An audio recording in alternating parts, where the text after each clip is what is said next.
All right, so why don't we get started here? So a couple of administrative details, I guess, to start. We are going to be doing an hour-long tour with 15 minutes of Q&A afterwards. Those are rough estimates, as always. Please use the Q&A in the bottom for any questions. We are also recording this live, so it will, well, how else are you going to record it? This is being recorded, so we will be uploading it to the Wilmington Library YouTube channel so we can watch it afterwards. We're also trying out the live transcript, so it's not fantastic, but hopefully it will help people who need it. And so today is the first time that Massachusetts, anyway, is celebrating Juneteenth. So I wanted to mention that. So Juneteenth is a holiday that celebrates the true end to slavery. While the Emancipation Proclamation officially ended slavery on January 1st, 1863, it could only impact Union states. With the Civil War still raging, the Confederate States did not recognize their slaves' freedom. When the Union won and the Confederate States of America was no more, the proclamation had to be recognized. The trouble was, in the days before the instant communication of the internet, news took a long time to spread through the southern states. So it wasn't until June 19th, 1865, that Union soldiers, led by Major General Gordon Granger, landed at Galveston, Texas, with the news that the war had ended and the slaves were free. So I wanted to mention that also because without Juneteenth, what it's celebrating, there would be no Great Migration and therefore no Jacob Lawrence to paint his series. So that said, I'm pleased to introduce Erica Harper. One of the silver linings of being forced to meet online is that Wilmington, and that's Massachusetts for those of you outside of the state, not North Carolina or Delaware. It's the top one, at least geographically. We're able to partner with the Phillips Collection in the Washington, D.C. area. Erica Harper is the head of the PK-12 initiatives. And with that, I will hand it over to Erica. Thank you, Brad. And hi, everyone. I'm so excited to be here with you all on this Juneteenth to talk about one of my favorite topics at the Phillips Collection to talk about, and that is Jacob Lawrence and his migration series. Before I jump in, I would like to start with the land acknowledgement. And so while I am coming live to you from my living room in Northeast DC, the physical building of the Phillips Collection is situated upon the ancestral and unceded lands of the Piscataway people, and we would like to pay respect to its elders past and present. This acknowledgement reminds us of the significance of place, the continued existence of Indigenous peoples and other people, and the museum's commitment to building respectful relationships with those who call these lands home today.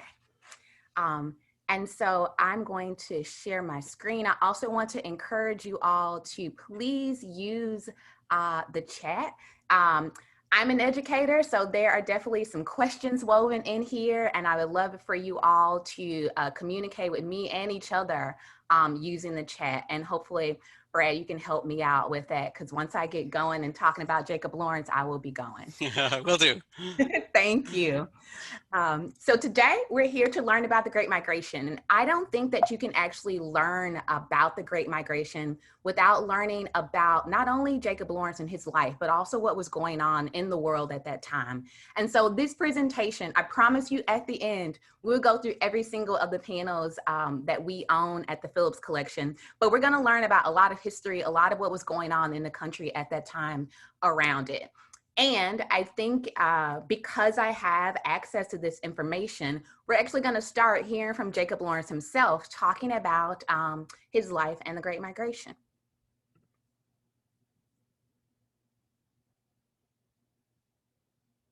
I think the motivation for painting the migration series is that I grew up in a period where we all knew about it. We were a part of it. My family was a part of that migration. My mother was born in Fredericksburg, Virginia, and my father was born in South Carolina.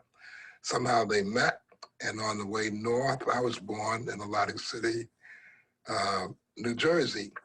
So I grew up knowing about these things from the first time I could understand what words meant. And as we moved further north, I remember Atlantic City, we didn't stay there because we were on our way north.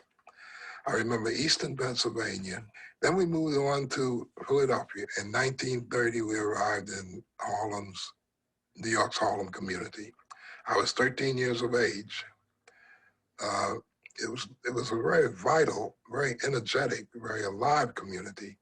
I used to hear, especially in Philadelphia, my parents would talk about another family arriving, and people who had been there a year or so before would give them clothes, take clothes to them, take coals to them, you know, for the furnace and things of that sort. So I grew up very conscious of people moving from one section of the country to the other.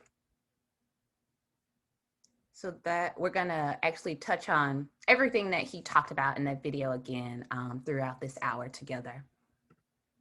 And so Jacob Lawrence was born on September 7th, 1917 in Atlantic City, New Jersey. The young Lawrence's parents, Rosa Lee, a domestic worker from Virginia, and Jacob, a railroad cook from South Carolina, were among the first to move from the South to the North in the beginning of the Great Migration. In 1919, the family moved to Easton, Pennsylvania, at the time a commercial center and prominent transportation hub for the steel industry. Lawrence's sister, Geraldine, was born that year. And here we have a picture of Jacob Lawrence with his mother, his little brother, William, who had just been born, and Geraldine in 1923.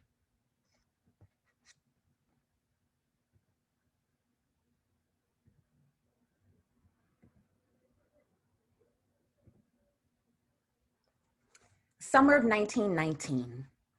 On July 27, 1919, a 17-year-old African-American boy named Eugene Williams was swimming with friends in Lake Michigan when he crossed the unofficial barrier located at 29th Street between the city's white and black beaches. A group of white men threw stones at Williams, hitting him, and he drowned. When police officers arrived on the scene, they refused to arrest the white men who black eyewitnesses pointed out as the responsible party. Angry crowds began to gather on the beach, and reports of the incident, many distorted and exaggerated, spread quickly. Violence soon broke out between gangs and mobs of black and white, concentrated in the South Side neighborhoods surrounding the stockyards. After police were unable to quell the riots, the state militia was called in on the fourth day, but the fighting continued until August 3rd. Shootings, beatings, arson attacks eventually left 15 whites and 23 blacks dead, and more than 500 more people, around 60% of them African American, injured. An additional 1,000 black families were left homeless after rioters torched their residences. The Red Summer of 1919 marked the culmination of steadily growing tensions surrounding the Great Migration of African Americans from the rural South to the cities in the North during World War I. When the war ended in late 1918, thousands of servicemen returned from home from fighting in Europe to find that their jobs in factories, warehouses, and mills had been filled by newly arrived Southern blacks or immigrants. Amid financial insecurity, racial and ethnic prejudices ran rampant. Meanwhile, African American veterans who had risked their lives fighting for the causes of freedom and democracy found themselves denied basic rights such as adequate housing and equality under the law, leading them to become increasingly militant. In this fraught atmosphere, the white supremacist Ku Klux Klan organization revived its violent activities in the South, including 64 lynchings in 1918 and 83 in 1919. In the summer of 1919, race riots would break out in Washington, D.C., Knoxville, Tennessee, Longview, Texas, Phillips County, Arkansas, Omaha, Nebraska, and most dramatically, Chicago, Illinois. So here we have a map that is showing us a little bit of sort of these migration patterns. And so here you can see cities whose African-American populations would swell during this period from about 1920 to 1970. And so St. Louis, Chicago, Detroit, Pittsburgh, New York, and Los Angeles, because people also went west. We can see the states where they were traveling from. Just looking a little closer at some of these numbers. So let's look at Black residents of New York. So the census in 1920, there are about 22,000 residents of New York who had been born in North Carolina and about 15,000 who had been born in Georgia. By 1970, There are almost 300,000 Black residents in New York who have been born in North Carolina, and another 167,000 who have been born in Georgia. And so that just gives you an idea of sort of how these numbers are swelling and how many people are moving from the South to the North during this time. And again, this is just looking specifically at New York. We'd also have Pittsburgh, Chicago, St. Louis, Los Angeles, Oakland, lots of cities that we know today to be predominantly Black or African-American became so during the Great Migration. So Jacob Lawrence's parents separated in 1924, and Rosalie moves the family to Philadelphia, where she gave birth to another son, William, who we saw earlier in the presentation. In Philadelphia, the family received assistance from settlement houses, which were endeavored to address the social and health problems faced by Black residents and frequently offered childcare, job placement, and other educational programs. Rosalie moved to Harlem in 1927 in search of work, leaving her children in Philadelphia, where they were placed in foster care. 3 years later, she brought them to New York. Throughout the 1920s, the US economy expanded rapidly, and the nation's wealth doubled between 1920 and 1929, a period that we know today as the Roaring Twenties. By 1930, 4 million African Americans looking for work could not find it, and that number had risen to 6 million in 1931. Meanwhile, the country's industrial production had dropped by half. Bread lines, soup kitchens, and rising numbers of homeless people became more and more common in America's towns and cities. Farmers couldn't afford to harvest their crops and were forced to leave them rotting in fields while people elsewhere starved. In 1930, severe droughts swept across the southern plains, and high winds brought dust from Texas to Nebraska, killing people, livestock, and crops. The Dust Bowl inspired a mass migration of people from farmlands to cities in search of work. And here we see lots of people who traveled during the Great Migration. Some did so by foot, some did so by bus. Very common form of transportation was by train. And so here we have a picture of some of these train lines. One of my favorite things to do when I meet people from the North, I always ask them, where are your people from? And undoubtedly, if they live in cities like New York, New York, Philadelphia, Chicago, you can sort of trace the train lines back to the South and find the cities where they're from. And I know personally because home for me is Memphis, Tennessee, and I also have relatives who moved and migrated during the Great Migration. So Jacob Lawrence arrives in Harlem in 1930. In an interview he has in 1968, he says, he recounted a completely new visual experience seeing the big apartments. When I say big, I mean something 6 stories high because I wasn't used to apartment houses. He went on to say he missed plain and open lots. In Philadelphia, you had open lots where we used to play marbles, while in Harlem, children were confined, just shooting marbles in the gutter. So I want you just to take a second to look at this image, and we'll try out this using the chat really quickly. Curious, what do you see, and what can you tell me about Jacob Lawrence's Harlem from this painting done by Jacob Lawrence? Just give you a minute just to look, and if you're open, feel free to put your response in the chat. What can you tell me about Jacob Lawrence's Harlem? What is he telling us about his Harlem? Mark says it's crowded. Absolutely, Mark. Absolutely, not that open space in Philadelphia that he was used to. Patrick says it's busy and it's hectic. Barbara says a vibrant street life. Absolutely. Got a church up front, activities at every level from the street to the roof. Absolutely, Sue. Got industry, we have church, we have kids playing in the street, opportunity. I love it. Thank y'all. I'll let you, lots of movement and activity. Thank you, Cynthia. Got a moving van. The people kept coming, and we'll get to that in a second. Not many cars, lots of activity, but the people are the most important part. You all can keep putting answers in the chat. Thank y'all so much. Absolutely. I love Jacob Lawrence's Harlem. His images of Harlem just are so alive to me. There's always movement and activity and people everywhere.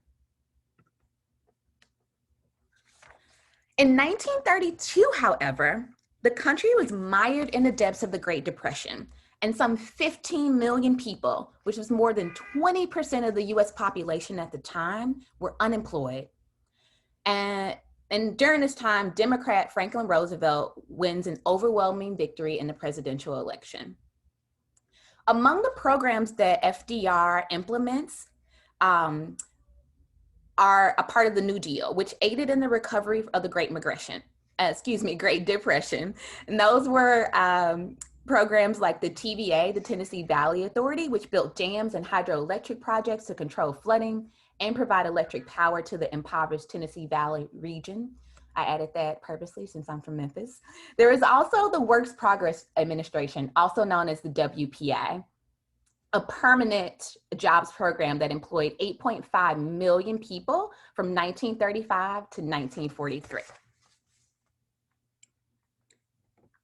In Harlem, Jacob Lawrence attended classes at Utopia Children's House, a settlement house meant to serve the needs of working women through programs such as after-school care. Here he studied with artist and teacher Charles Austin, who became one of his greatest mentors. Lawrence remarked Austin was very encouraging throughout the time that I knew him. He later remarked, I received from Austin, along with many other people, a support that was very, very important, a confirmation that what I was doing and the way I was seeing was okay. Lawrence continued his studies with Austin and other instructors at the Harlem Arts Workshop, an arts education project at the 135th branch of the New York Public Library. The project was run by pioneering director Ernestine Rose, who was the first librarian to hire an integrated staff. One of Rose's colleagues was future civil rights leader Ella Baker, who organized popular lectures, classes, and discussions at the library and across the street at the YMCA, a lively center of community activity. Lawrence often credited librarians such as Baker as having a profound influence on him. So we're just gonna watch a little short video about the Harlem Renaissance, just to give some background in case people are unfamiliar. The Harlem Renaissance is one of the most iconic cultural periods in African American history. Throughout the decade of the 1920s, Black writing, art, and music flourished, ushering in a cultural revolution that rocked the United States. One of the most important factors that accounted for the rise of what we know of as the Harlem Renaissance is the migration of Black peoples from the South to urban centers like Harlem. The Jim Crow era began after Reconstruction, and every Southern African American had to think about, what should we do? Should we go or should we stay? For many of these people, it was a matter of life and death, literally. Sometimes in the most repressive times, we create the most extraordinary art. Amidst the fervor of the Great Migration, bold, exciting forms of Black music evolved, along with venues to listen and dance to this music. Blues and jazz clubs became a central part of life in Harlem, where artists such as Louis Armstrong and Duke Ellington, Bessie and Mamie Smith rose to prominence. Then began to cry. He went away and never even said goodbye. The era also saw the burgeoning of literary work by and about African Americans, which the writer Alain Locke compiled into an anthology. He called it The New Negro, and its name came to define a movement. The Harlem Renaissance is a facet of a larger movement that we think of as the New Negro movement, where you have a new generation of Black people, by this point, 2 generations out of slavery, using the arts as a way to help people gain broader civil and political rights. Some of the framers of what became the Renaissance make the argument that the artistic worth of a people has to be proven by the worth of the art and literature they produced, especially for people that historically, over centuries, have been defined as without culture, without history, and without any record of achievement. The Harlem Renaissance is the flowering of creativity that had been suppressed for centuries. People that had the sense that things were opening up. And finally, we could be the people that we imagine ourselves to be.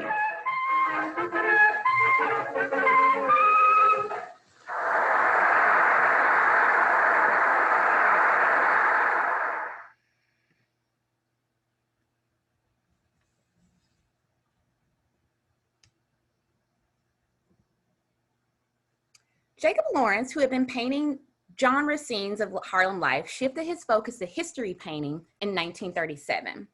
He was encouraged by Charles Seifrid's captivating lectures at the Harlem YMCA on Pan-African history. Lawrence later recalled that Seifrid tried to get Black artists and young people such as myself to select our subject matter as Black history. Lawrence soon began preparations for a series of 41 paintings of the life of Toussaint Louverture, leader of the 18th century Haitian Revolution, which set the stage for Haiti's enslaved Africans to establish the first independent Black republic in the world. Lawrence conducted his research on Toussaint at the 135th Street Branch Library of the New York Public Library, whose holdings included books, documents, and other materials related to African and African American history and culture, collected by historian and bibliophile Arturo Schomburg. The collection, named the Schomburg Collection of Negro History and Culture in 1940, soon became, and still is, one of the most important sources of research material for Lawrence's many history paintings. With the encouragement of sculptor Augusta Savage, Lawrence was hired in 1938 as a painter by the Federal Art Project, the visual arts component of President FDR's Depression-era Works Progress Administration. By the middle of 1930, the WPA projects featured 250,000 African-American workers, including those in the Federal Art Project, and including many artists crucial to the Harlem Renaissance, like Aaron Douglas. His 4-panel mural, Aspects of Negro Life, was featured at the New York Public Library in Harlem. Sculptor Augusta Savage worked to enroll Black artists at the WPI, eventually directing the program at Harlem's Community Arts Center.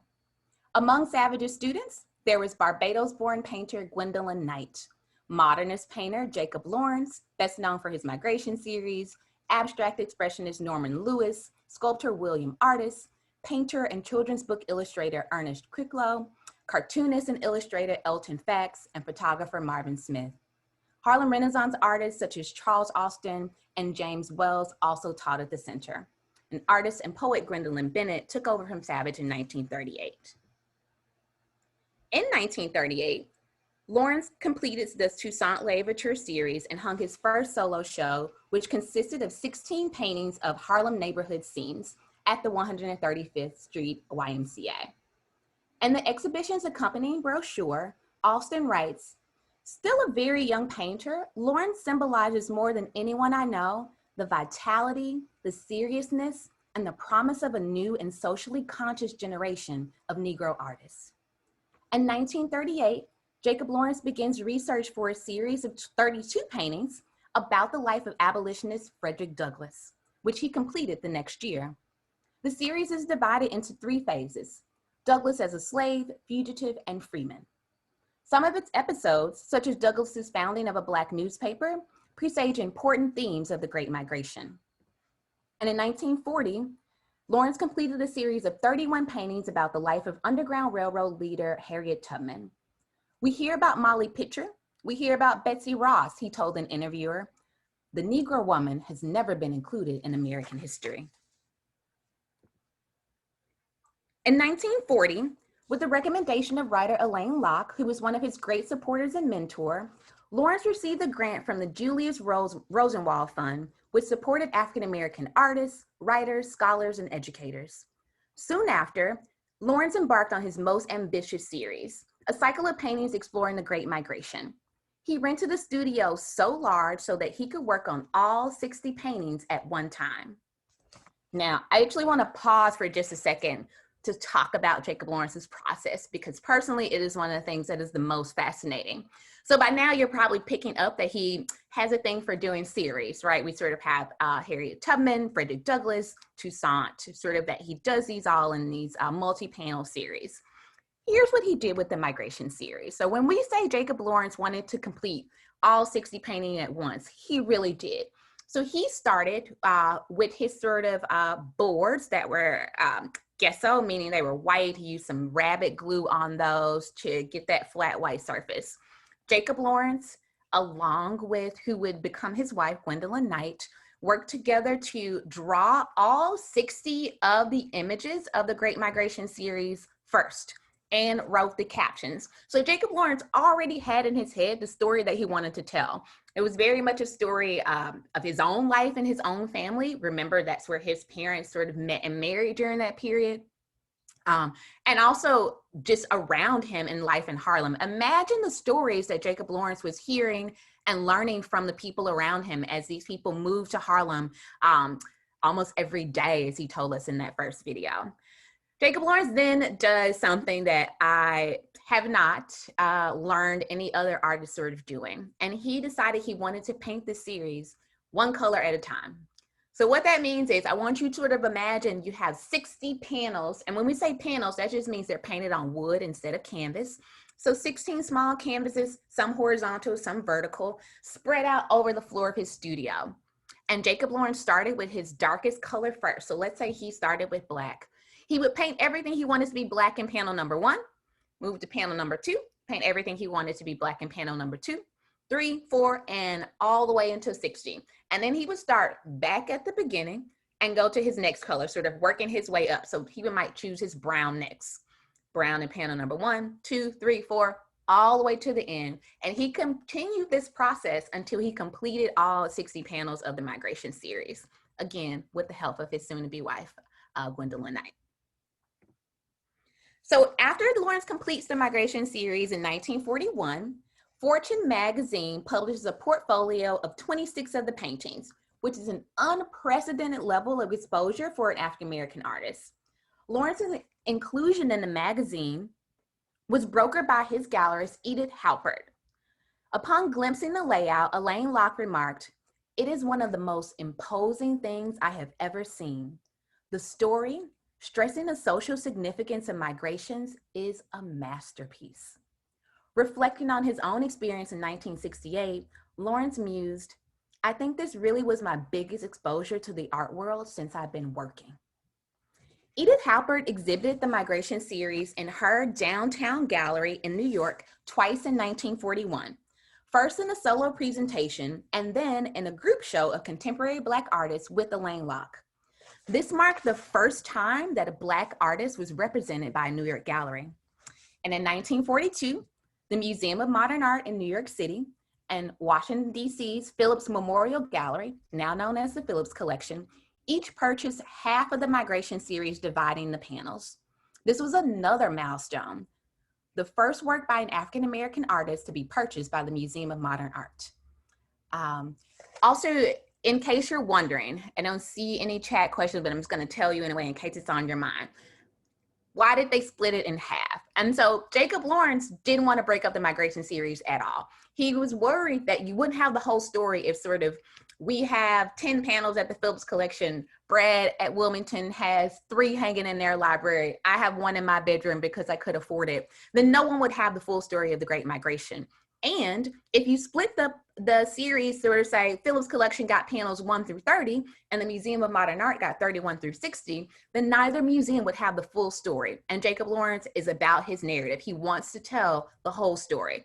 And so the compromise that was made was that we would split the series in half, and we would do that half by evens and odds. So that way, no matter if you were in New York or here in DC viewing the Migration series, you still get the complete story. In 1941, Jacob Lawrence marries artist Gwendolyn Knight. The couple spent several months in New Orleans, where Lawrence, who had never been to the South, painted 22 panels about white abolitionist John Brown.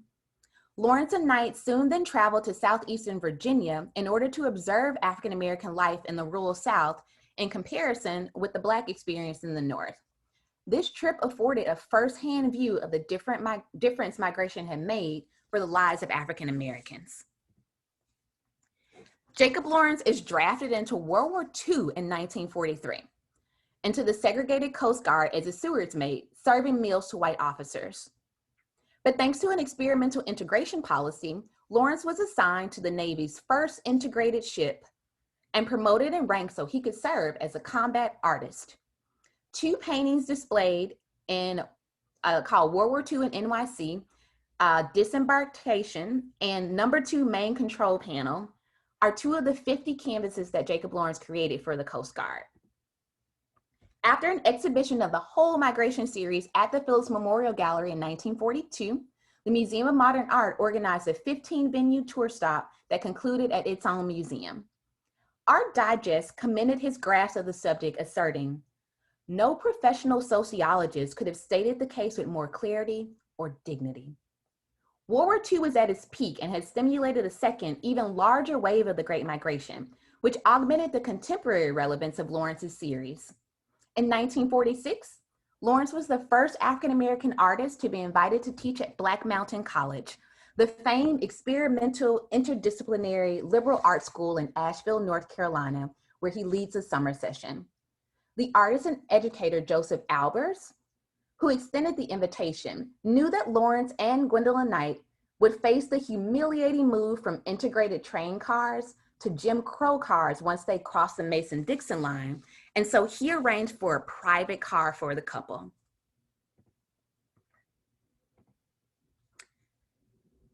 Jacob Lawrence dies at his home in Seattle in 2000 and was survived by his wife, Gwendolyn Knight, who passed away in 2005. And this is one of my absolute favorite self-portraits of Jacob Lawrence in his studio. I see there is something in the chat, just going to, good question, Jackie. I'm gonna circle back to that at the end about the Coast Guard panels. So what I want to take a moment to do is to show you all, now that we sort of have some history and some background, want to go through the Phillips Collection's odd panels of the migration series. And I also want to read the captions to you. One thing to note is that we are hearing the 1993 revised captions for the migration series. And so what happened was Jacob Lawrence wrote his original captions, and then sort of as time went on, the world changed, language changed. He thought it was very important to update those captions. And so words like Negro were replaced with words like African American and sort of other contemporary updates like that he made. All right, so here we have panel number 1, the first of the migration series. During World War I, there was a great migration north by Southern African Americans. You can sort of see Jacob Lawrence does really simple things in his art that are very profound. And so here, what do the lines that Jacob Lawrence uses tell you? That's a chat question. I want you to just look at the sort of lines that he's included. What do they tell you, or what sort of sense do these lines give you? Absolutely, Cynthia. She says movement. If you look at the backs of everyone, Jacob Lawrence doesn't use vertical lines for them. Can someone, sorry, I'm a teacher, I'm gonna throw out some simple questions for you. What kind of lines does he use to give us that movement that Cynthia just mentioned? Oh, I love that, Barbara. Barbara says people could glimpse the future but not see a clear image. Thank you, Monica, right? Look at the diagonal lines that Jacob Lawrence uses on the back of those coats, right? Everyone is leaning in. They are rushing. I think someone else in the chat said they're going in many directions. They're overlapping. They're close together. Sort of this push to move. Looks like they're leaving cages, Molly. So those diagonals in the infrastructure, can anyone tell us where our people are in panel number 1? Where do you think they are? They are at a train station. Thank you, Monica. Absolutely. Which, you know, look a little different today from how they did in Jacob Lawrence's time. And funny enough, when I teach this with students, so few of them, you know, ride trains long distances, not the metro or public transportation, but an actual train, it takes a little time for my students to figure out where they are. Panel number 3. From every southern town, migrants left by the hundreds to travel north. So in panel number 3, another, okay, I'll stop saying that I love talking about each separate panel because I love talking about them all. What do you notice about panel number 3? I mean, anything you notice about panel number 3?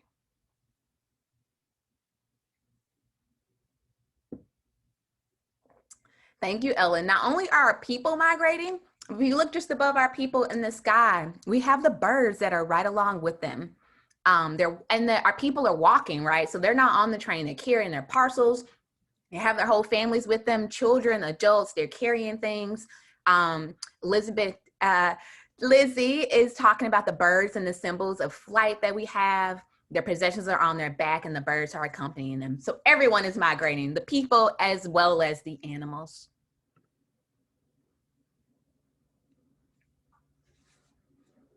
I love that, Valerie. Valerie says the birds are flying, possibly representing freedom, but the travelers are burdened, right, by these sacks they're carrying, and they look a little tired and their heads are down. I love that juxtaposition, Valerie. So panel number 7 says, the migrant whose life had been ruled and nurtured by the earth was now moving to urban life dependent on industrial machinery. And so this is one of the very few strictly abstract paintings that are in the series, and sort of this is just giving us that sense of rush of movement. I think often about a quote by Alma Thomas when I see this panel. Alma Thomas's her work, she's an African-American female artist who paints she is inspired a lot by nature. And Alma Thomas talked about sort of painting as if she was in an airplane looking down over the land and whizzing by. So, or you sort of like, if you ever looked out of a car window when you're going by really fast and sort of seeing everything move by you. So I think this is actually, think about looking over a field in an airplane, or as a bird, as we saw migrating and moving very quickly, giving us that sense of movement once again. Number 9 says they left because the boll weevil had ravaged the cotton crop. So despite being from the South, boll weevils were not something that I was very familiar with. And boll weevils, as I've come to learn, love cotton crops. And so in addition to those floods that swept through the southern states, the boll weevils sort of came right on the heels of those floods and decimated the cotton crop because they would eat them all. And so here we have another sort of very organic panel from Jacob Lawrence. Jacob Lawrence uses a lot of very simple shapes in his artwork. And so we have geometric shapes like squares, triangles, circles, shapes you use in math. You can find a lot of those. And then he also incorporates natural or organic shapes. So here, the shape of our boll weevil, the shape of the cotton, but then we also have a little bit of geometric going on in the background with those sort of triangles. Panel number 11 says, food had doubled in price because of the war. So remember that the war is still happening right now. What do you think the mother is cutting? And I'll tell you, it's not wood. So if that was going to be your first answer, it is a type of food.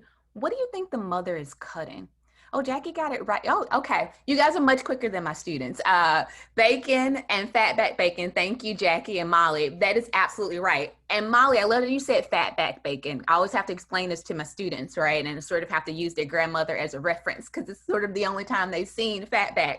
But fatback has very little actual meat on it, right? Sort of the fat is what you need of it because it gives it that saltiness.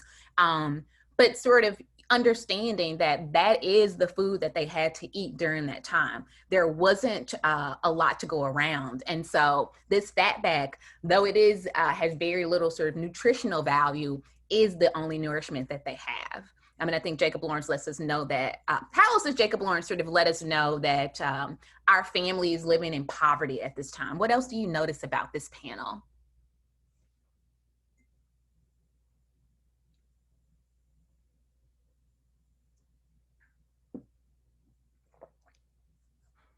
Absolutely. I see lots of people's attention is going right to the child, right? Sort of he's only wearing shorts. His face sort of up there with those hands. We have just the candle for light. Child's looking longingly at the mother and the food as sparse, nothing else on the table. Absolutely. Absolutely. Panel number 13 says, the crops were left to dry and rot. There was no one to tend them. And so another beautifully organic panel in the migration series. Again, there are very few that don't actually feature people. And this is one of those. And so we see these cotton crops that were out there sort of, there is no one to do the work. Why? Where are the people? Where are the people who would have been picking these cotton crops?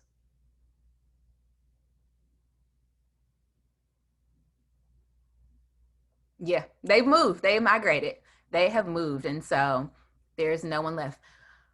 Sue, as often as I have seen this panel, I have never noticed that cloud in the background absolutely is reminiscent of a bird. And now I'm going to talk about that all the time. So thank you for pointing that out. That is, it's beautiful. It's so funny. We use this very often. It is a big part of our collection at the Phillips. And so I'm very familiar with it, but every time I work with it, I learn something new because people point something out. So thank you so, so much for that one. I don't think so, Valerie. I think it's just sort of Jacob Lawrence playing with the colors. And also, so I didn't talk a lot about this, but Jacob Lawrence used tempera paint. Definitely reminds of Arthur Dove Red's son, Teresa, agreed. Jacob Lawrence uses tempera paint and sort of, which he had to mix with egg, right? And so part of the reason that he painted one color at a time was practical. That paint dried really fast. So once it was there, right? And so he had to mix it up and he wanted the colors to match. Think about the Migration series almost as like a comic strip. And so he thought the better the colors matched, the more cohesive the story would be. And so it could be a situation where he sort of was getting low on the yellow, but I really think it's just sort of him trying to show that difference in rays. So panel 15 says, there were lynchings, quite simply. This is one that, yeah, absolutely, Jackie, no problem. Yep, so again, part of it being practical, just sort of the materials that he's working with, why he did one color at a time, but also telling that cohesive story. Because he had to mix those paints up. If I mix up, a blue on Monday, if I mix up a blue on Monday, I would have to have that exact same ratio to get that exact same color if I have to mix more on Tuesday. And yes, thank you, Pat. So we see there is a man that we have sitting there sort of contemplating this empty noose that's hanging from the tree. And so we talked about early in the presentation, Red Summer of 1919, lynchings were extremely common in these southern states. And so Jacob Lawrence, we're at the beginning of the Migration series, so he's giving us Life in the South. I think we're firmly in the Life in the South section of the series. And so looking at some of the things that were happening in the South.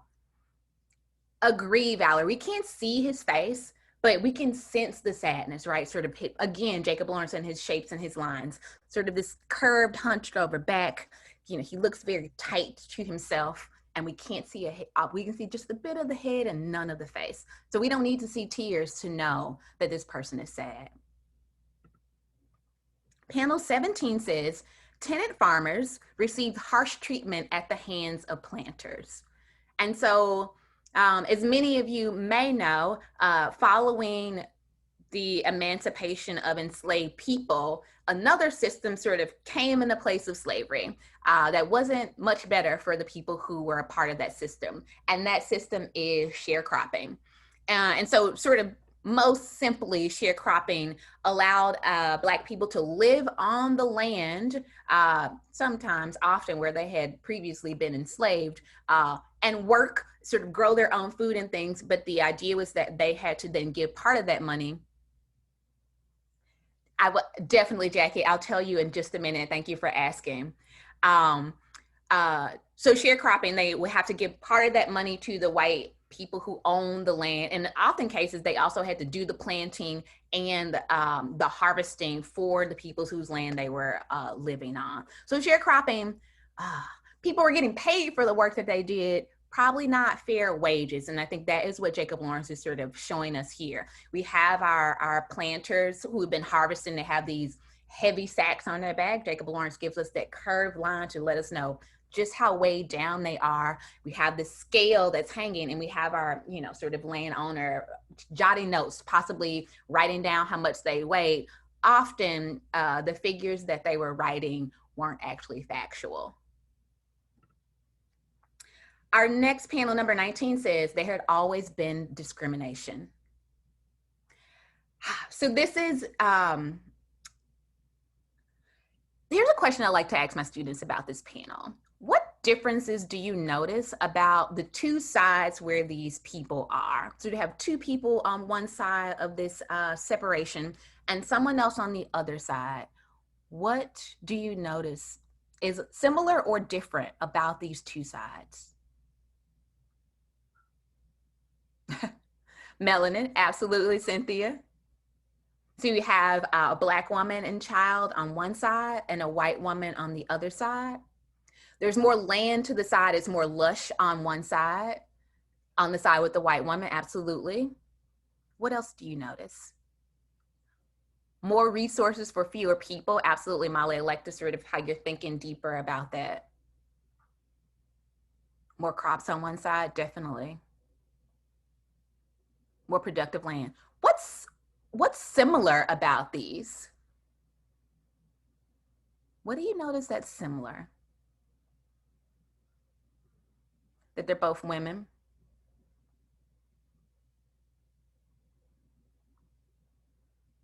Some people are really, really noticing that. So we both have these water fountains, absolutely. And I think I like to talk to students, identical baskets, we're getting there. The thing I like to talk to the students about is look at our two women.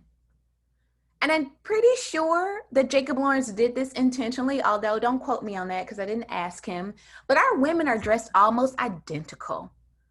The only real difference that you notice is the color of their skin. Absolutely, Kimberly. Their dresses are very similar. Their hat colors are opposite. And if you look at the undercoat, right, one is yellow, one is gold. But as far as the people, there's not much different about them aside from their skin color. And, you can get where I'm going with that. Panel number 21 says, families arrived at the station very early. They did not want to miss their trains north. Now, here's one of those ones where I'm always kicking myself. I love when we have the whole migration series, and every now and then we sort of exchange panels with Museum of Modern Art in New York, where one of our museums will have all 60, because you need corresponding panels sometimes to get a full story. So here's part of this story, right? Families would get to these train stations early because they did not want to miss their trains. What also happened was police would show up at these train stations in order to arrest people for, whatever reasons, in order to arrest them so that they would miss their trains. Often they would arrest them just for that time period, enough to make them miss their trains, and then let them go. Obviously with the goal of keeping people from leaving the South. Panel number 23 says, the migration spread. And so here we are still sort of another scene on these trains, still packed, still lots of people. I think we have a significant larger number of young people represented in this panel than we did in the beginning. And I think that is also very reflective of what was happening historically, right? And we'll get to this in a second, but often, the father or, a family member would go up and sort of try to get settled first and then send for the rest of the family once they had all those things together.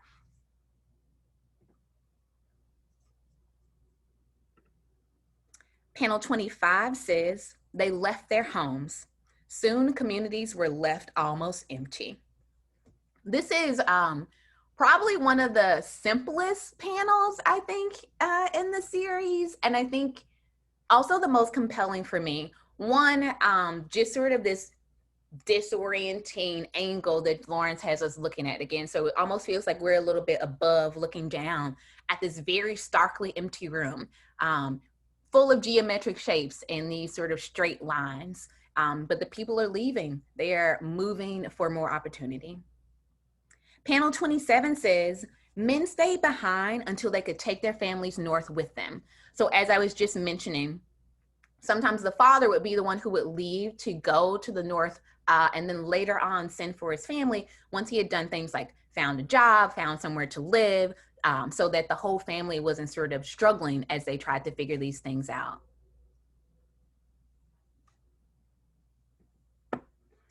Panel 29 says, the labor agent recruited unsuspecting laborers as strike breakers for northern industries. So this eventually is going to lead to lots of issues in northern cities. And so we have these labor agents who, remember, for part of the time, lots of white men had left to go fight in the war. And so these industrial centers are sort of in dire need of people to do work. And so labor agents would actually go down to the South, recruit Black people to come up to the North to work. And often they were breaking strikes unknowingly, sort of people fighting for fair treatment, fair wages and things like that. For the African Americans who were formerly enslaved, those wages were much more than they had ever made or been paid before. And so started to have create lots of unnecessary tension, honestly, between people sort of battling for resources and for jobs. Panel 31 says, the migrants found improved housing when they moved north.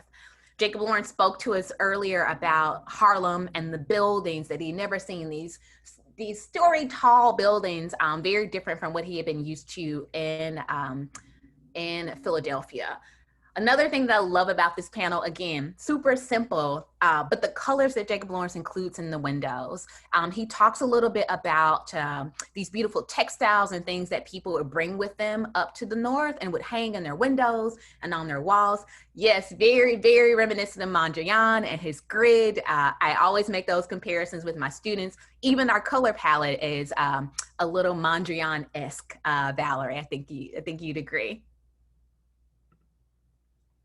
Panel number 33 says, letters from relatives in the North told a better life there. And so people were, I miss the days of letter writing. I want to bring back a wave of handwriting letters to people. Lots of people write letters to their relatives, sort of trying to encourage them to come to the South and telling them about all the opportunity that there were, and just, trying to get them all to move to do better. Panel 35 says, they left the South in great numbers. They arrived in the North in great numbers.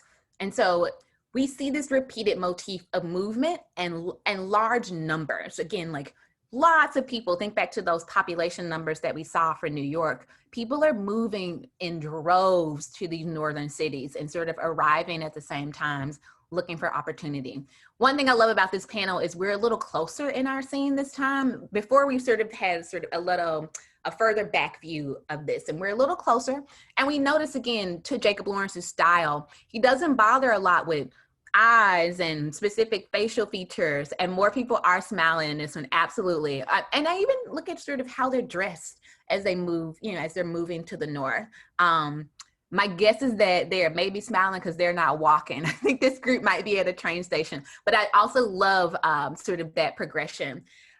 Jackie, yes and no. He studied under some very, very famous artists during his time as far as classically trained, not in those ways. So he is referred to a word I don't really like to use, but sort of the art term is sort of like primitive artists, similar to sort of Horace Pippin.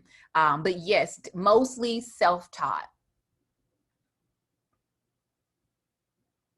I do not know, Patrick. That's a really good question, and now something you're going to have me thinking about. And Patrick is mentioning that the individuals in the paintings are consistently moving from left to right. Exact size, Linda. Give me a second, and I'll find that for you. But I'll show you with my hands. They are about the horizontal ones are about this long. They're about that wide, and then the vertical ones are about this long. So they are small. We usually can get them in one room. No worries. We usually can get them in one room when we put them on display. And I've seen MoMA have them all on one wall. The walls are a little taller than ours are. Panel number 37 says, many migrants found work in the steel industry. And so again, right, we have all this industry, all this machinery and things that are opening up. We're also fighting a war. And so guns and planes and gun germ steel, all of that stuff is in high demand. And so lots of African Americans are both working on railroads, sort of building railroads, and in these steel factories and other industries like that. Panel 39. Railroad platforms were piled high with luggage. And so those who could afford absolutely took the trains there. And again, we see our person waiting on the train to arrive and all this luggage behind. One little thing I want to draw your attention to in this panel that I actually sort of learned in prepping for this one. So remember I said in the beginning that Jacob Lawrence would sketch out his panels beforehand.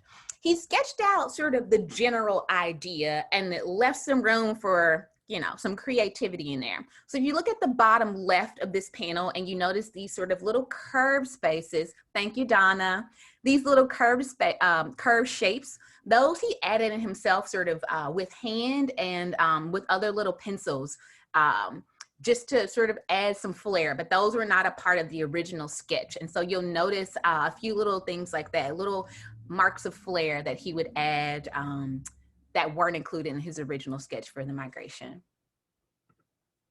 Thanks everyone who's answering some of these questions in the chat. I can't remember off the top of my head. I love what you said, Sue, about the interesting treatment of the sky in the panel. Sometimes it's blue, sometimes it's sort of this gray, sort of have brown clouds happening in this one. You guys are giving me so much, so many things to think about that I hadn't before about these panels. Panel number 41 says, the South was desperate to keep its cheap labor. Northern labor agents were jailed or forced to operate in secrecy. And so again, we talked about those labor agents coming down to recruit Southerners to move to the North. Obviously, the South was not here for that. They were not okay with that. And so often those labor agents would either have to operate in complete secrecy or get caught and be put in jail.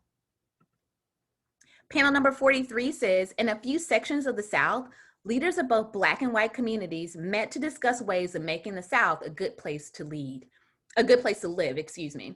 And so here we see sort of our juxtaposition. Again, Jacob Lawrence and sort of what he's doing with laying these out. We have our two white men on the side, sort of flanked by our two Black men on the side. And then we have the white men in the front who, we can assume is sort of leading this meeting. Yeah, I just think sort of the way Jacob Lawrence sets them up on equal ground is interesting. Even though we still have the one white man who we can assume is the leader in the front. Panel 45 is another one of my favorites here. The migrants arrived in Pittsburgh, one of the great industrial centers of the North. Does anyone know what's going on? Anyone that I don't work with, because some of my colleagues are in who know all these answers already. Anyone who is not an employee of the Phillips Collection can tell us, what do you think that basket is about? What's the basket about that is in between this family and this panel?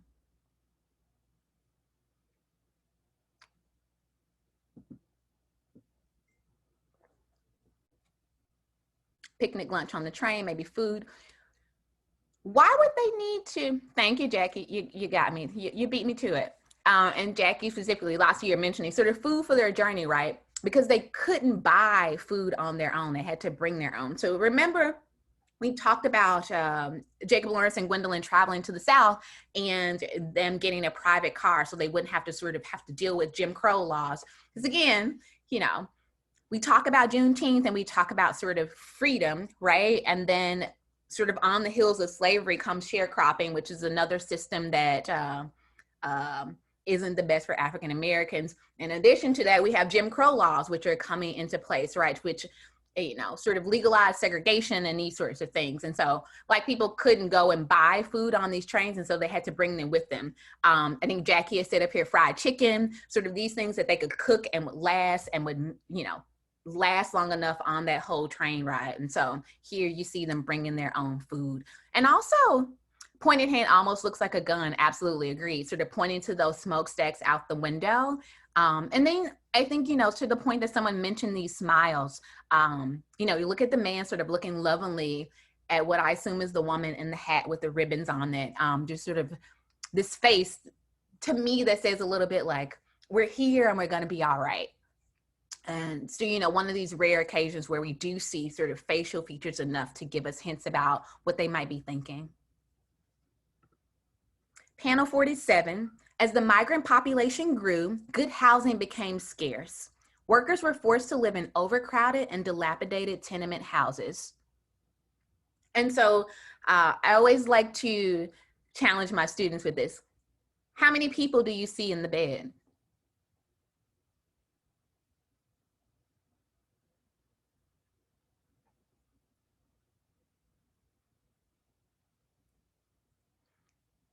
Yeah, there are 9 little heads there. If you sort of look for, you know, our brown little humps in that bed. And again, we see Jacob Lawrence adding that flare on those blankets there under.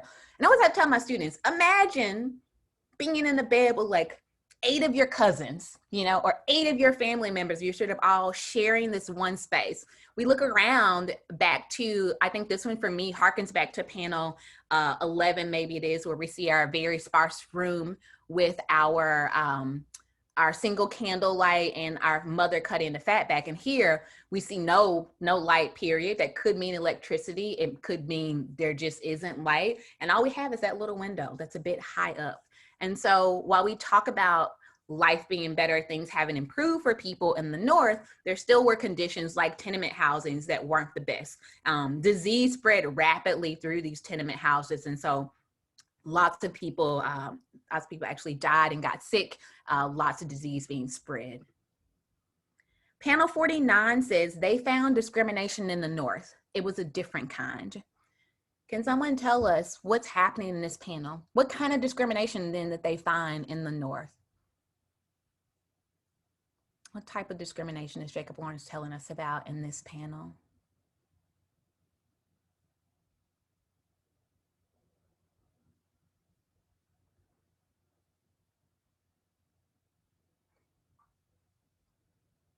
So we have this separation, right? Separate, but not equal.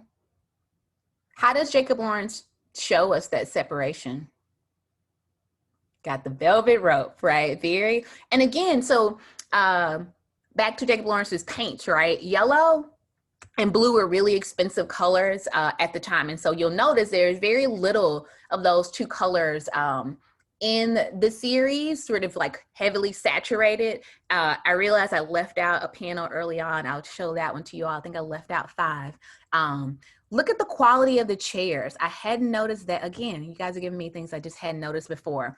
How big and strong the ones look on the side where the 2 white men are, and how the chairs look on the other side. Also look at the place settings, sort of, you know, this fork and knife and nice colored placemat, and none of that being present on the other side. And so separate but not equal, as one of you said in the chat. Valerie says the whites look haughty and angry and the blacks look a little sad. I think so. Again, someone mentioned, you know, those heads down. We don't see them up. Even though they're dressed beautifully, we see this one with this beautiful green hat. And even then, sort of, she's cloaked a little bit.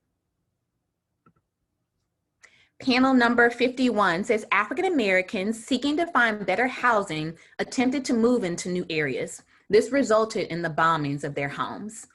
I think this one is pretty self-explanatory. So here we see Jacob Lawrence using these really sharp lines to emphasize these explosions and the colors that he's included in the flowers here on those apartment buildings that we saw in the beginning from an earlier panel. Now they're on fire. And a very dark cloud. Again, back to that sky. I don't know if you mentioned it earlier, Sue, but yes, we have this sort of dark cloud taking over this sort of brighter blue sky that we see there. Panel 53 says African Americans, longtime residents of northern cities, met the migrants with aloofness and disdain. What do you think is going on there? What does that mean even? I usually do a breakdown for my students, but since I have adults, I'll let y'all tell me. What Jacob Lawrence telling us is African Americans, longtime residents of northern cities, met the migrants with aloofness and disdain. Yes, absolutely, Linda. We are getting into class distinctions, right? Now, remember, there were people, African-American people already living in these northern cities when, absolutely, when the migrants were moving north. And so these people, I love Jackie says they look a little embarrassed. I like to describe it to the students as sort of the separation of like, we're not like those Black people. We're not like these Black people who came up with their clothes on their backs and walking or taking the train. I love what Beverly said, close the door behind me, right? Sort of, we are here and that is enough, and sort of forget about everyone else who also needs these opportunities. And look at them. I mean, top hat, white gloves, you know, this fur that she's wearing still with the head attached around the neck. I forget what you call those, the stole. I forget. But with the head still included, the fancy cane, it is a stone. Okay, thank you, Valerie. The cane, you know, again, in that gold, drawing our attention to that. But still, now I'm on thinking of Sue, back to that sky that he puts there, more dark even, you know, possibly waving over from that other panel where those things were on fire. But again, look at their expressions here. This is one of those opportunities where Jacob Lawrence does give us enough facial features to say, what are they thinking there? And I think it was Jackie who said they sort of look embarrassed. And Jenny says maybe they feel a bit threatened by these people who are moving up. Panel 55 says, the migrants, having moved suddenly into crowded and unhealthy environments, soon contracted tuberculosis. The death rate rose. You know, we talked about people living really closely together. This is, again, another panel that I love to use with students to talk about geometric and organic shapes. As you all have mentioned, and I'm now seeing a motif of these bowed heads that we've seen so often throughout these panels.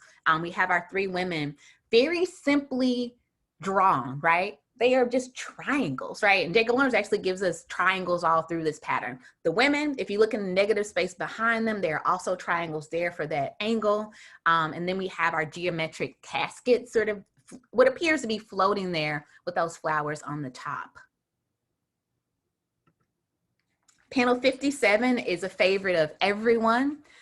Oh wait, you guys mentioned something about, is the bird cloud again, but maybe this time a different kind of freedom. I mean, if we think about, you know, sort of heaven or sort of the afterlife, y'all guys gonna have to be really thinking about these clouds now. And maybe it's a bird of death. So now I'm gonna have to go back and look at the other panels with that in mind. Panel 57, the female workers were the last to arrive north. Does anyone know what's happening? What is she doing? What sort of exercise? Thank you, Megan. Yes, she is doing laundry. Absolutely, washing clothes.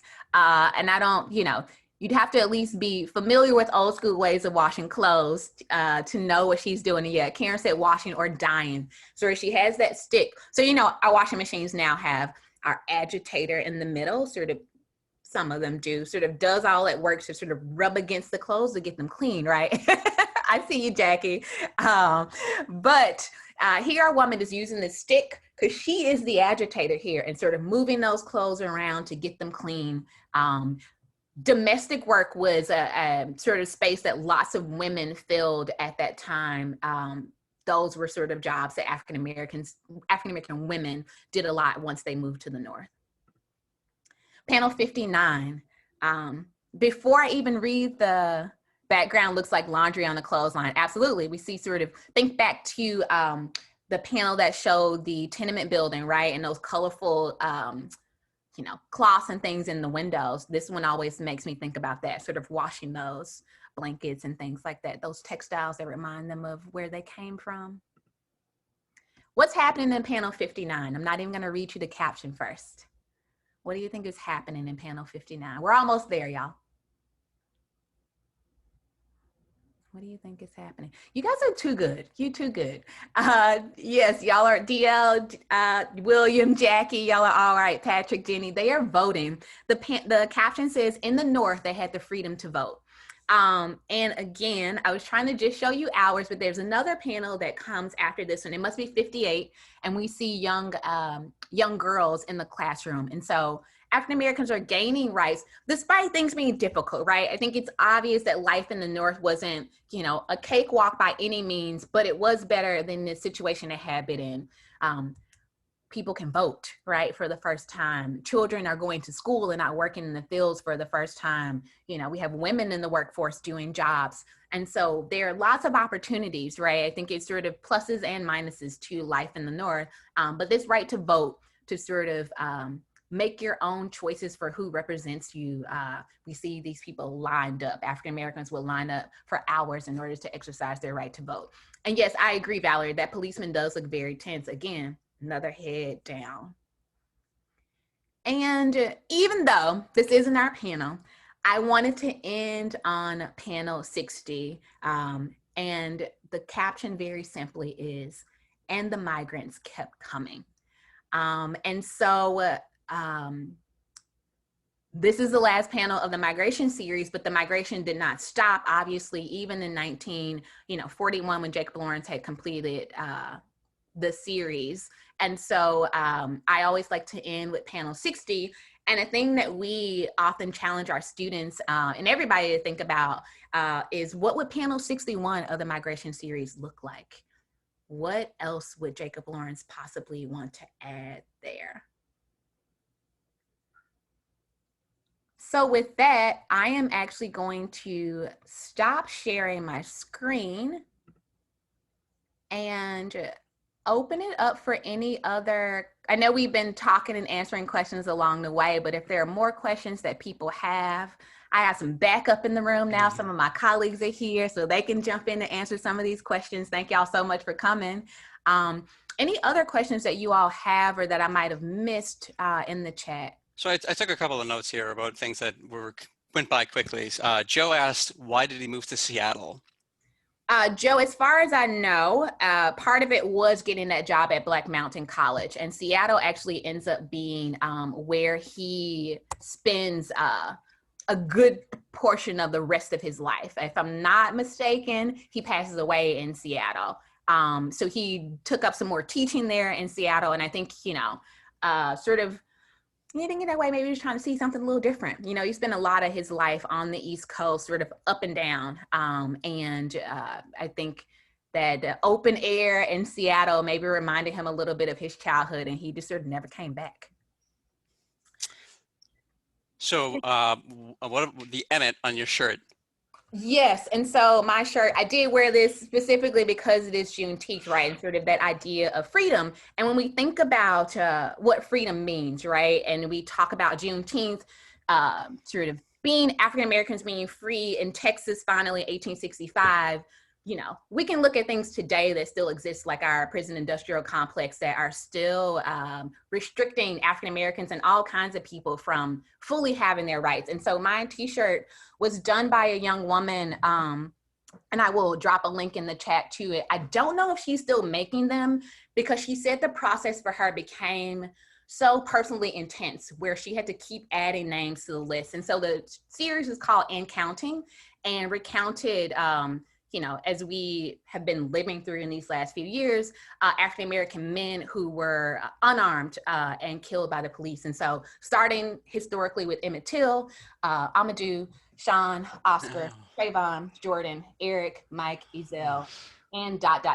And so she said that emotionally, it just got to be too much for her to continue adding names, and she didn't want to move to the back of the shirts.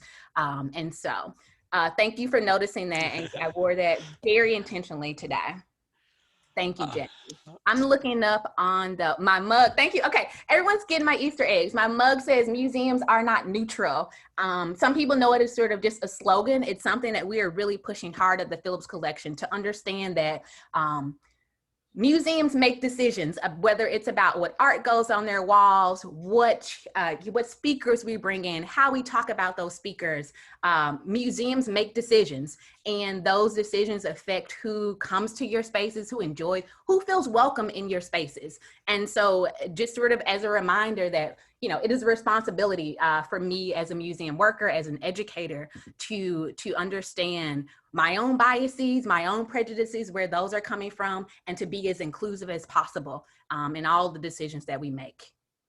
So thank y'all for noticing those. We got a sharp group here, huh? They were answering I was like, dang, I'm not talking to 8-year-olds about this. Another question was, where are his Coast Guard panels? I am actually I'm looking it up right now. Donna, if you know, or anyone, drop them in the chat, but I am looking right now to see if I can find that, because I don't know off the top of my head who owns the Coast Guard panels. That's a question I can answer. Yes, the recording will be up on the Wilmington Library's YouTube channel. I'll make sure everybody gets a link to it once it's up there. And thank you, Donna. The Whitney Museum owns, I was just at the Whitney. I should have been like, hi, can I see the Coast Guard? That's awesome, Sue. I've never seen those in person. Little plug for the Phillips Collection. In a couple of weeks, we will be having Jacob Lawrence's Struggle series on view, and which is another series of panels. Again, see him with his series. He loves to tell history in that way, which sort of show African-American women's and Native Americans' contributions to major events in American history, starting from the founding of our nation. Super excited. It's been a traveling exhibition, so you can find other information about that. There is also a catalog from the Peabody Essex Museum that you can get to learn all about Jacob Lawrence and his Struggle series paintings. So we're very much looking forward. Maybe we'll come back, Brad, and do a little Struggle series and keep it going. Yeah, to be continued. Yeah, definitely. You know, the story, keeps going. The story keeps going. You said something about panel 5. Did you miss panel 5? I think I did miss panel 5. Give me 1 second really quickly to pull that up for you all, just so you can see it. So while she's grabbing that, they also had a question about the years for the Great Migration, and it's in flux, but generally it's accepted 1917 to 1970. Yes, and if you will allow me, Brad, if people are sort of got 12 minutes to spare, want to hang around, one thing that we did this year was we worked with a class of high school students who were learning about Jacob Lawrence and the Great Migration.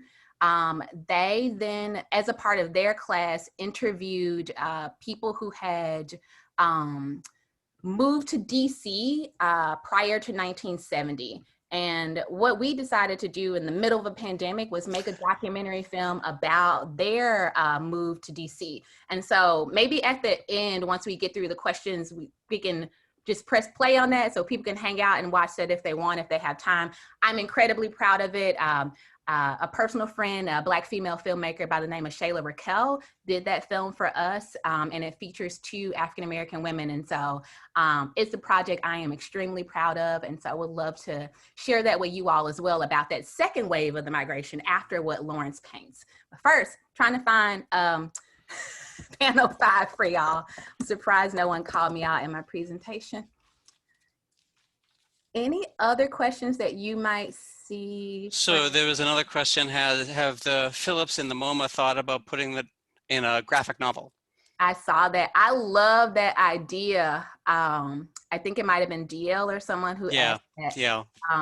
We haven't, although we have sort of done some work. Donna, if you're still here, you might know better than I. See, I love that my colleagues are here because we can tag team these questions. To my knowledge, we haven't yet. You know, we on our website, we have a place where you can sort of upload your panel number 60, like what you think that would look like. But the graphic novel, we have not yet done. Not yet. Okay, I have 5 up. Let me go back to sharing my screen. Oh, there's a question. When was the series acquired by Phillips? 1942. Right after, huh? Right after. It was like a whole scramble to get it, and lots of people wanted it, and MoMA, and thank you, Lizzie, MoMA and Duncan Phillips were sort of head to head trying to get it. Panel 5, remember I mentioned, can you guys see that? Okay, good. Yep. Remember I mentioned that there wasn't a lot of blue, right? Blue and yellow, because those are really expensive, especially that yellow. But this one is one that is heavily saturated. Thank you, Jenny, you read my mind. She knew I was about to ask, what are you looking at? It is that train sort of moving through the night, right? Moving our people. And the caption says, migrants were advanced passage on the railroads paid for by Northern industry. Northern industry was repaid by the migrants out of their future wages. So this sort of deal that we made, we will get you there. I am also going to, unless there are other questions, one thing I'm going to do is go home to this. I'm going to drop the link in the chat for our Jacob Lawrence microsite that has lots more information on like the individual panels, sort of giving you contemporary examples, a lot of primary resources that are there as well.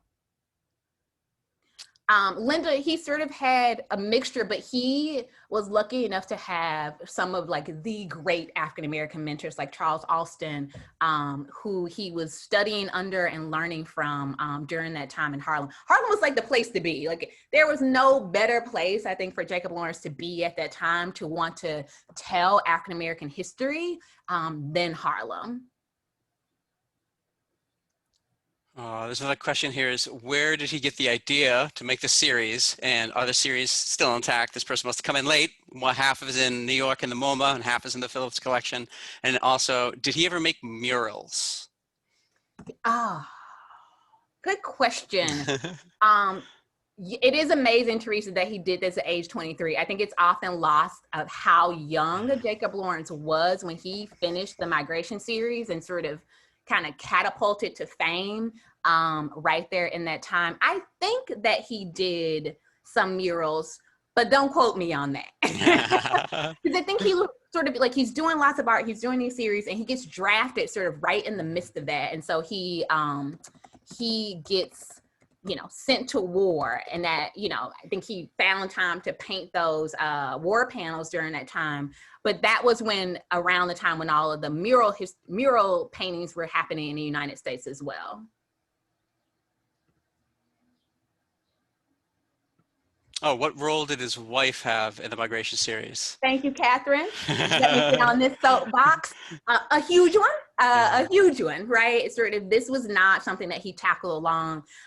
Gwendolyn helped write the captions, and she helped complete the Migration series. It probably would have taken him much longer if not for his wife.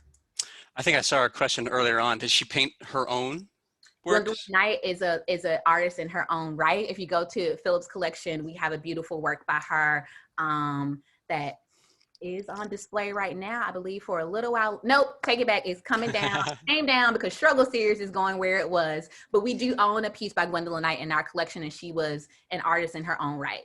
So please look her up outside of Jacob Lawrence and learn about her as well. So I know we're getting close to like 1:30, and I really want to show y'all this movie. Yeah, go for it. So I'm gonna play this just to give you all a taste of work that we have miraculously been doing in the pandemic. Like, I can't say that enough, that we were able to have people who are willing to come out in the midst of a virus to a theater to film with us and to tell what I think are incredibly powerful stories. So I'm gonna share my screen again. And this is about 12 minutes. I think it's gonna. They were leaving the South. I had. If you go to YouTube, you can make it, click on the YouTube, and then you can make it full screen. There you go. Yeah. Of course, the technology librarian knows. To come to DC. Fling themselves. I'm just gonna start it from the very beginning. And this quote is actually from a poem called The Warmth of Other Suns that they are reciting in the background. They were leaving the South. I had $33 left, and I struck out with my $33 to come to DC. To fling themselves into the unknown. I was a whipping boy because I had spoiled their evening of fun in the nightclub. They were taking a part of the South. I had never been here before, but my mother said the Lord would make a way somehow. To transplant an alien soil. When it came down to discrimination, I didn't know what it was like until I came to Washington. To see if it could grow differently. Since they only would train you to be a teacher, I knew I had to go someplace else. If it could drink of new and cool rains. So I learned a lot about blacks, more than whites. Bend in strange winds. Respond to the warmth of other suns, and perhaps to bloom.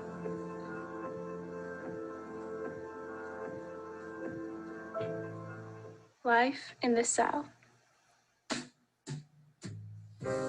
My name is Angeloid Norwegia Bowler Fenrick. That's my full name.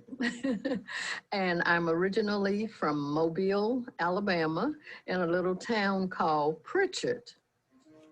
I'm Bertha Smoot. I was born in North Carolina, Sampson County, in a little hamlet called Newton Grove. about maybe 6 to 8 miles from Newton Grove itself in the Piney Grove Township. It was farming, growing crops, mostly tobacco and cotton.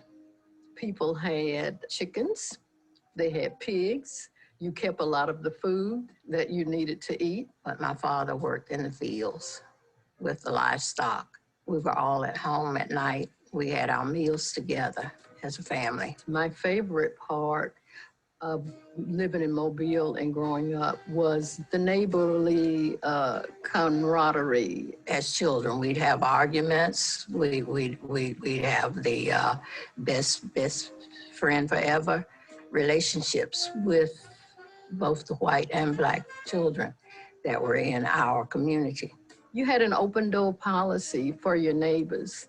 And if anybody needed anything, then the neighbors helped. I remember one of our neighbors, my mother's best friend, she would tell my sister, "Girl, you better come speak to me after you have sat down and nursed on my breast." But she didn't say nurse on my breast.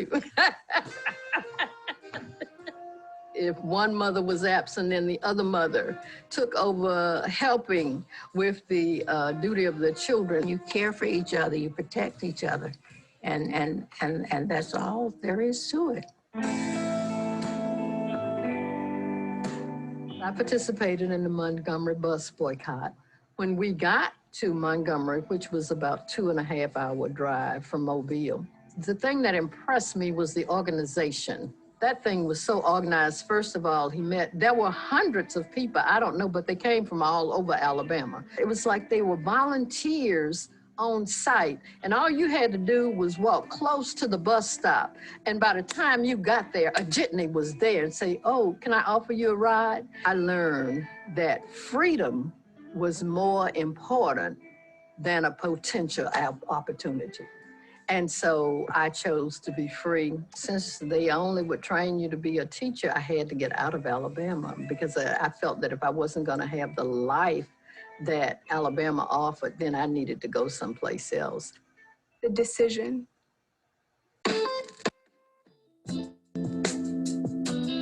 My first experience here was at Howard University. I'd heard stories. Howard was, the capstone of Black education.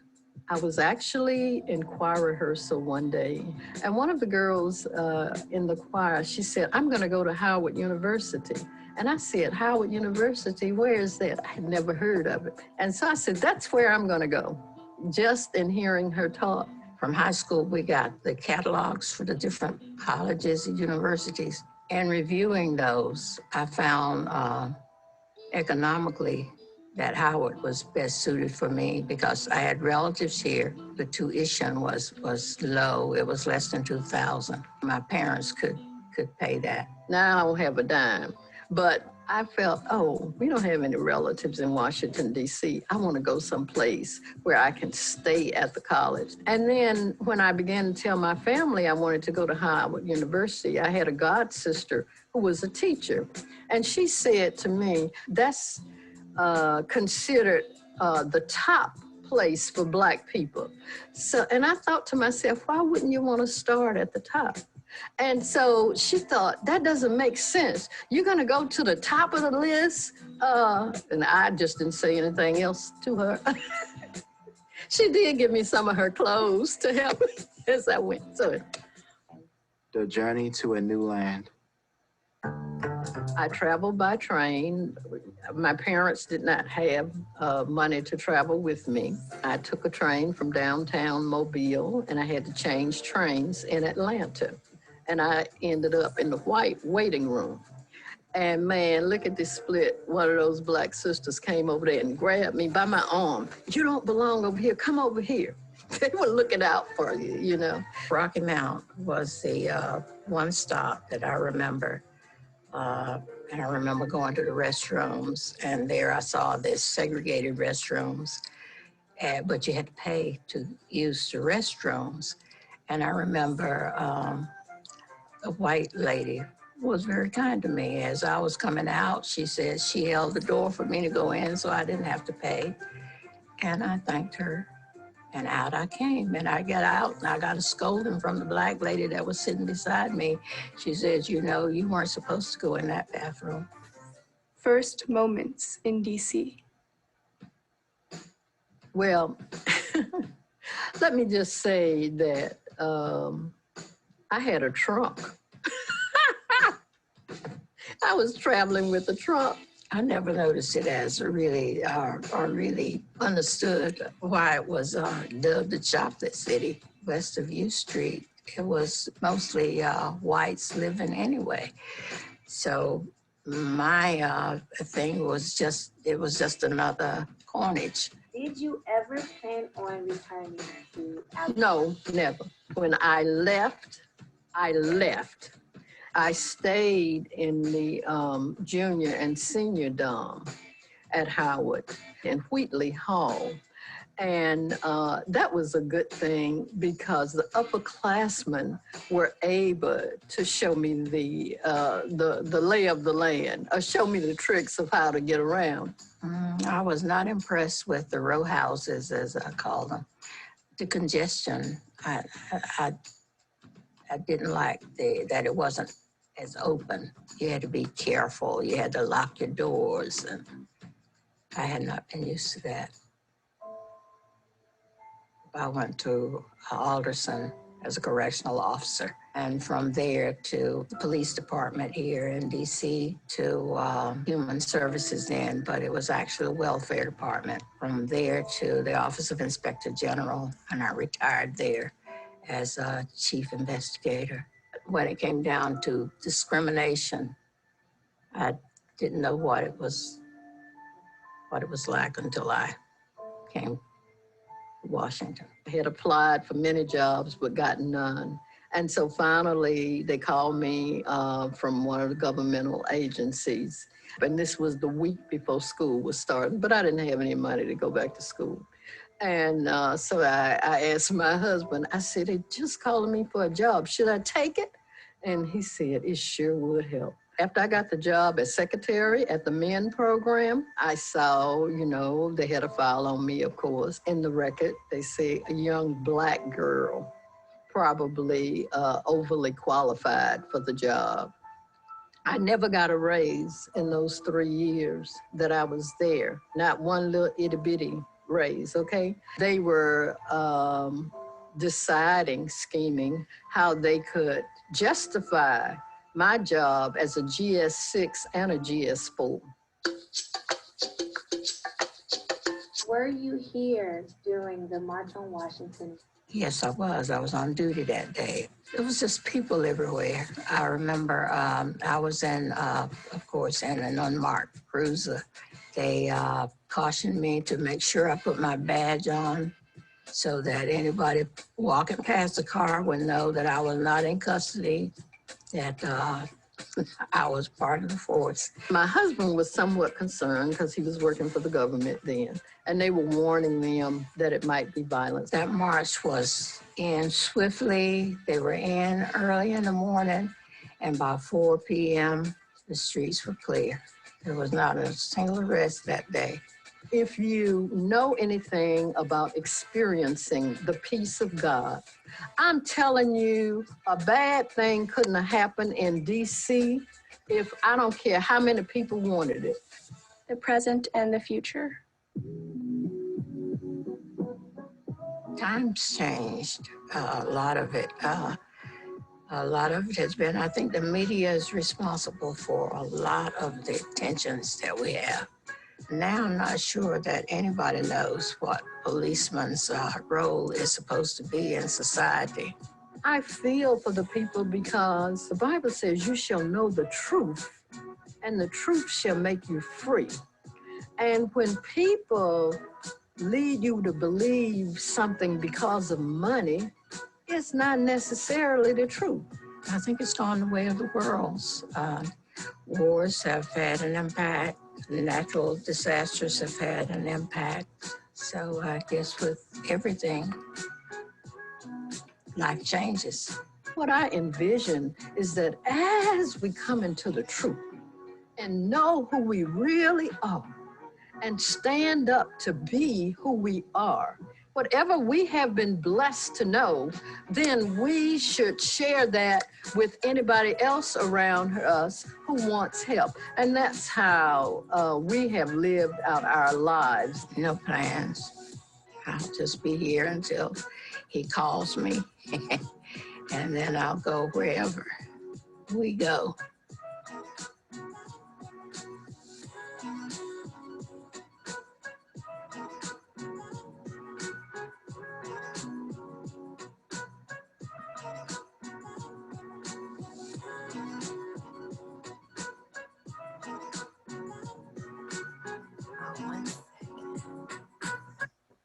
Thank y'all for giving me the opportunity to share that. Again, selfishly, I'm just so proud of that project, and it just, I want to cry like every time I watch it. I'm surprised I didn't this time. So I hope you all enjoy seeing sort of two actual stories of people who were a part of the Great Migration. That's great. Do we have the link to place in the chat to that video? Absolutely. Give me 1 second and I will drop it in there.